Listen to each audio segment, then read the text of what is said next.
The world's 3 greatest consumable things: garlic salt, Oberon ale, which is beer, and Coke. Joel, not that kind of Coke. Right?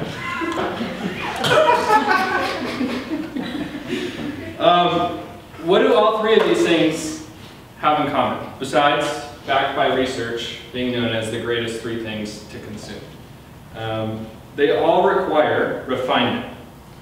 The best tasting things on this earth, again, garlic salt, Oberon, and Coke, and Chris. They cannot live up to their greatest potential or be their fullest selves without... It's safe to say that I've gone through a little bit of refinement over the past few years. And so I'm going to take you on a journey, my fellowship journey of going from raw, refined, and repurposed. So to define the terms, raw, the way that we naturally are, without change or work, our default mode, our shadow selves, the way that we come into this world operating. In its raw form, sugar, which eventually becomes Coke. Sugar is sugar cane, and it's in a stick, and it's kind of useless.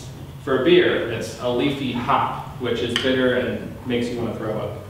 And for garlic salt, it exists in the ocean, and its only purpose is to burn your eyes, and it sucks. And I would say for all of us, we all have these raw parts of ourselves that require refinement to become useful and for us to actually live out our fullest potential. And the refining process, unfortunately, isn't as cost effective as sugar or salt. It's often a lot longer and harder. And for me, another way of talking about refining is God's severe mercy. God saves us from things that we don't know we need saving from. These raw materials, or these unconscious motivations that go unchecked and often puppet us like we are unaware, are God's way of refining us and showing us severe mercy, saving us from ourselves. And lucky for us, we have a great refiner. He has and is and continues to use our experience and his people to bring about a repurposed life. For the sugar, it starts out as a stick, is refined, and has a repurposing in becoming Coke in my belly. And for all of us as fellows, we come in with raw materials, are refined, and are repurposed for new roles as leaders. And so for me, my refinement happened from these people. My raw view of leadership, and the first 2 blanks on your handout, was about manipulation and power. I wouldn't say that out loud, but that's how I actually operated. Ray Brim taught me that leadership is not about power, control, or manipulation, but following, of submitting my desires and motivations to Christ so that love and sacrifice comes out of everything I do. And it was Joel.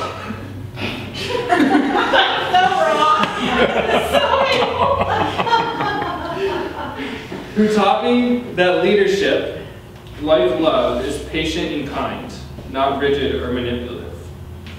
It was Rachel who taught me that leadership looks like humble sacrifice. Through her, I learned what it looks like to drop everything for another. To give not out of a desire to receive back, but simply to give, because there is a connection to the great giver himself. I learned from Hannah. True leadership doesn't gloss over pain or suffering or trial, but embraces it and uses it to deepen faith rather than abandon it. And I learned from a unicycle, from Cynthia Lopez, who one day was in the, I guess it's over there, the basketball court across from Steele, with winter gloves on in 70-degree weather, holding onto a fence, trying to ride a unicycle. That leadership is not about perfection, but about grace-centered striving. So I came in with this raw view, or natural view of leadership, being manipulative and powerful, and I'm leaving with the second 2 blanks, that it's love-inspired and humble. Secondly, My review of pursuing justice. The two blanks would be vengeance and periodic. That was the way that I engaged with justice, that it was something to be avenged and that it was periodic commitment. And the first refiners of this approach to justice was Jason Jans and John L. Moody. They both taught me that justice wasn't a periodic dipping of the foot, but a long-time commitment to the deep end, of diving in day after day for the long-term benefit of the community. It was Patty Grimm who refined me with humble reminders that our pursuit of justice is aimless and superficial if we're not aware of the supernatural war that is going on around us. It was Terrell Burton, Sr., whose son was killed 2 weeks before he got out of jail, who came out of jail and chose life and love over vengeance. It was refined by Cassandra Pugh, who found her voice and also found that justice is not an option to consider, but a mandate to follow.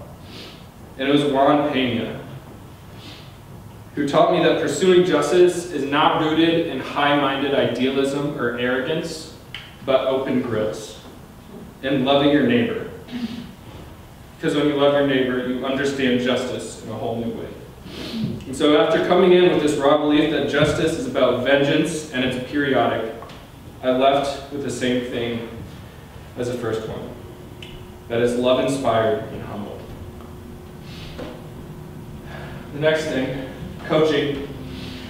My raw view or natural functioning in relation to coaching was results-driven, first blank, and rigid. I've had many coaches in my life. I've played 3 sports for 15 years, and they were always impressed with my ability to perform and to perform rightly. And so I had this belief deeply ingrained within myself. And Greg Hall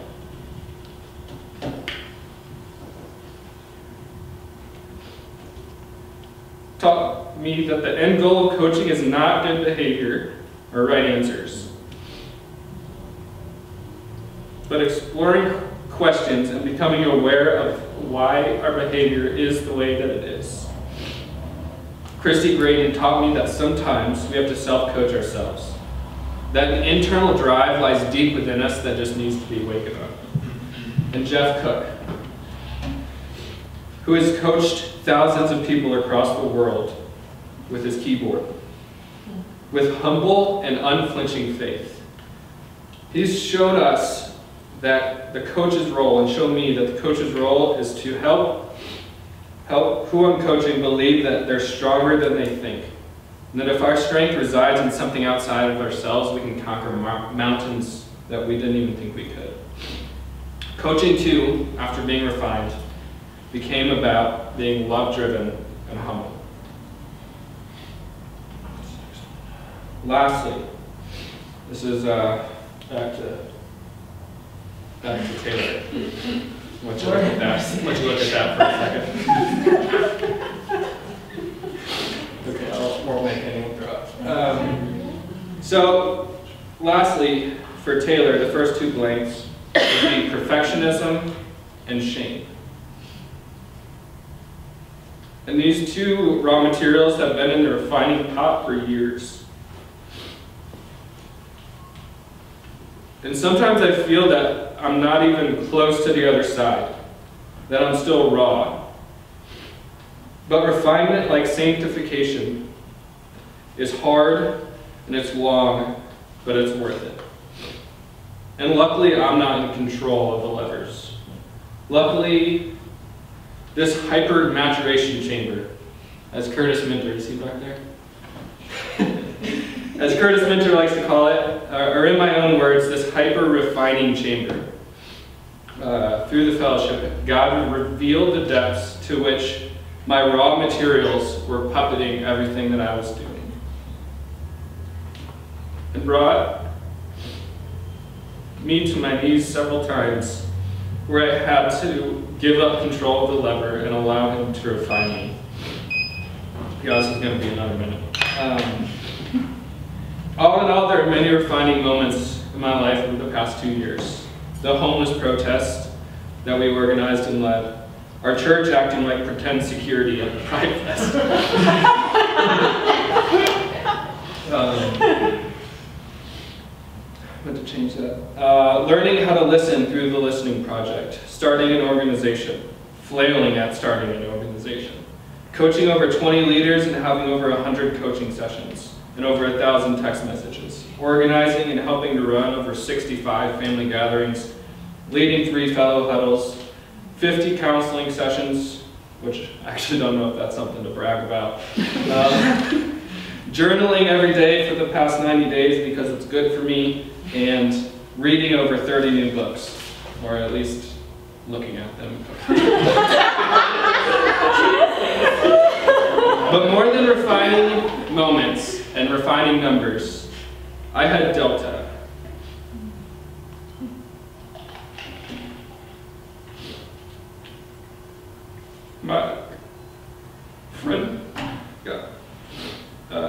My friendly refiners. They're pictured here, and God used them to reveal the futility of perfectionism and the lies of shame. Joel refined me with godly wisdom and forgiveness. Cynthia with faithful joy and grace-centered striving. Rachel with unflinching faith and humble listening. Jonelle with convicting truth and enduring acceptance. Cassandra with selfless and patient love.